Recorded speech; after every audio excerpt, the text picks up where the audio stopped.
বাংলাদেশত যমুনা বুলি জনা যায় আৰু বুঢ়ীদিহিং নদী। মই যেহেতু ইতিহাসৰ ছাত্ৰ নহয়, কিন্তু সকলোৱে মই ক'বলৈ বিচাৰিছোঁ যে এটা সময়ত বুঢ়ীদিহিং নদীখন যথেষ্ট দীঘল এখন নদী আছিলে। সমগ্ৰ উজনি অসম জুৰি বুঢ়ীদিহিং নৈখন বৈ আছিল। সুদূৰ বোকাখাটত গৈ ব্ৰহ্মপুত্ৰত লগ লাগিছিলে এই নৈখন। তেতিয়া মাজুলীৰ উৎপত্তিও হোৱা নাছিলে। আমাৰ যি ঘাই শিপা আমাৰ যলৈকে আছে মাজুলী, অসমৰ সত্ৰীয়া সংস্কৃতিৰ বৰঘৰ, আমাৰ পূৰ্বপুৰুষসকলে যি সংস্কৃতিত আমাৰ তেজত এতিয়াও যি সংস্কৃতিৰ ৰক্ত প্ৰবাহিত হৈ আছে, তেতিয়া মাজুলীৰ উৎপত্তিও হোৱা নাছিলে।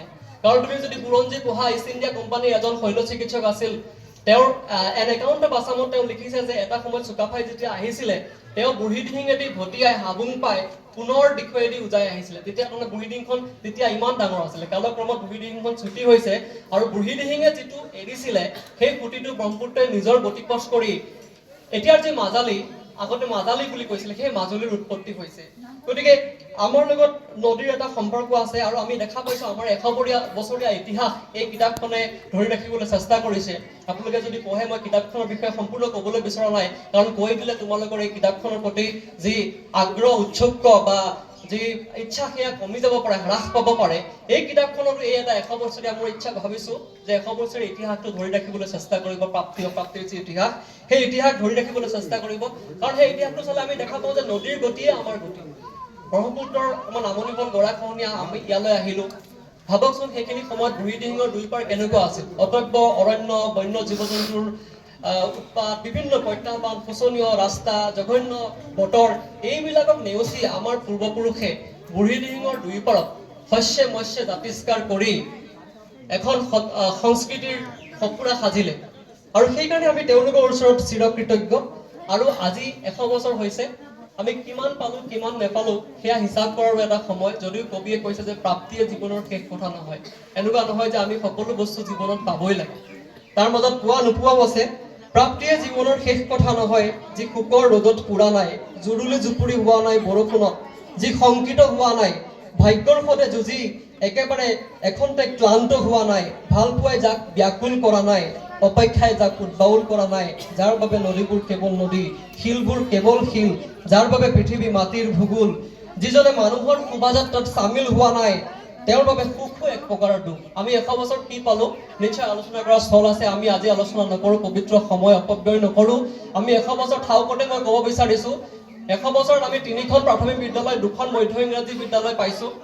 সৌ সিদিনা আমি বৈদ্যুতিকৰণ পাইছোঁ। সৌ সিদিনা এটা আমি ব্লক ইটাৰ ৰাস্তা পাইছোঁ, যাৰ অৱস্থা বৰ্তমান শোচনীয়। Meaning to say is that, মোৰ কথাৰ উদ্দেশ্যটো এয়াই, আমাক আৰু সুবিধা লাগিব।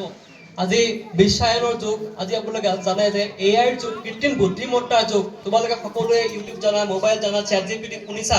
এনেকুৱা যুগত আমাক আৰু কিছুমান সুবিধা লাগিব।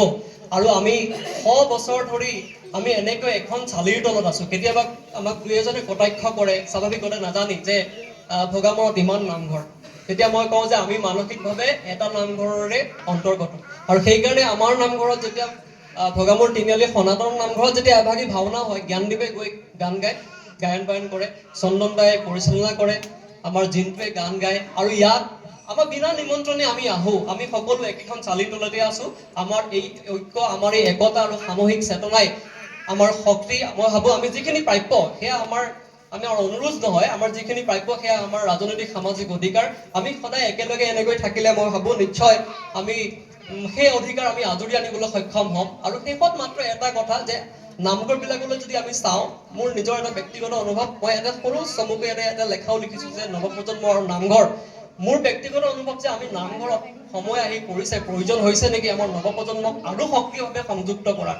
কিছুমান নিয়ম দৰকাৰ হ'লে, কিছুমান পৰম্পৰা বুলি কৈছোঁ, আমাৰ ৰীতি নীতিৰ কথা কোৱা নাই, অকণমান শিথিল কৰি হ'লেও আমি আমাৰ নৱপ্ৰজন্মক কেনেকৈ নামঘৰ পৰিচালনা সমিতিত অন্তৰ্ভুক্ত কৰিব পাৰোঁ, কেনেকৈ বিভিন্ন কেইবাজনো নামঘৰৰ উদ্যোগত লগ হৈ আমি কিছুমান জনসজাগতামূলক অনুষ্ঠান ল'ব পাৰোঁ, বিনামূলীয়া স্বাস্থ্যসেৱা শিবিৰ ল'ব পাৰোঁ, নাৰী বা ছোৱালীক কেনেকৈ আমি নামঘৰলৈ আৰু লৈ আনিব পাৰোঁ, আমি নামঘৰবিলাকক স্কুলৰ নিচিনাকৈ গঢ়ি তুলিব পাৰোঁ নেকি, এইটো এটা সময়ৰ আহ্বান।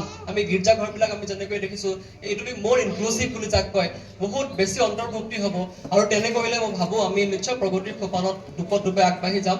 পুনৰবাৰ মই সকলোৱে আন্তৰিক ধন্যবাদ জ্ঞাপন কৰিছোঁ। আৰু এই মুহূৰ্তত এগৰাকী ব্যক্তি, শ্ৰীধৰ ভোলা শইকীয়া ককা, যাৰ সৈতে মই বিভিন্ন কথা পাতিছিলোঁ, তেওঁক মই বিশেষকৈ মিছ কৰিছোঁ বুলি কৈছোঁ, মনত পেলাইছোঁ। তেওঁ য'তেই আছে শান্তিত থাকক। আৰু আপোনালোক সকলোকে পুনৰ মোৰ দৰে এগৰাকী অনভিজ্ঞ অভাজনক এনেকুৱা এটা গুৰু দায়িত্ব অৰ্পণ কৰাৰ কাৰণে আপোনালোকৰ শ্ৰীচৰণত মই পুনৰবাৰ মোৰ ভক্তিভৰা সেৱা নিবেদন কৰিছোঁ মই যদি কওঁতে কিবা ভুল ভ্ৰান্তি হৈছে আপোনালোকে নিজৰ সন্তান বুলি মাফ কৰিব আৰু ইমানখিনিকে কৈ আজিৰ এই স্মৃতিগ্ৰন্থ উন্মোচন হৈছে বুলি মই ঘোষণা কৰিলোঁ ধন্যবাদ